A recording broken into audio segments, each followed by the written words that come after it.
Hi everyone, it's John Mitchell and welcome to Unit 3, Area of Study 3, which is where we're going to go through operations management. Now the first point in the study design talks about what operations management is and its relationship to a business achieving its objectives.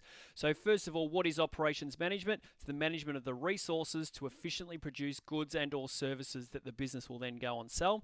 Now when you actually purchase a good or service within a business, there's a number of processes that need to take place in order for that business to produce that product, whether that be a good or a service. And I've just got an example here of making a pizza. So here's the pizza that the business is trying to make. First of all, it makes sense that it would need ingredients. So things like tomatoes, dough, cheese, and anything else it wants to put on the particular pizza. It would also have equipment, things like the pizza ovens and pans and those types of things.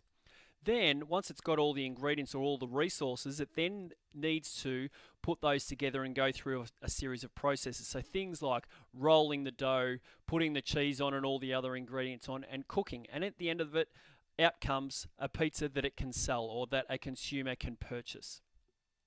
So what's the relationship between operations, if operations is about producing goods or services, what's the relationship that it has to a business achieving its objectives? Now if we go back and look at just some common objectives that businesses have, and there's obviously more than these, but making a profit, increasing sales, increasing market share, those types of things, well, it's very difficult for a business to do that without a product. How can it make a profit if it can't sell a product, whether it be a good or service? How can it increase sales? How can it increase market share without those things?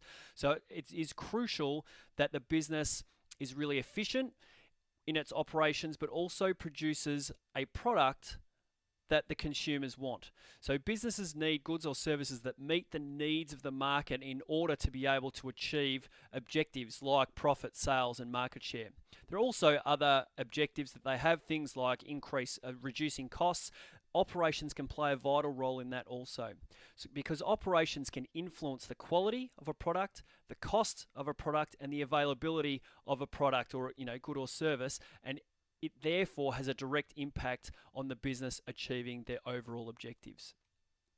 So for example, let's say a coffee organization has the objective to increase their market share by offering outstanding quality to the market.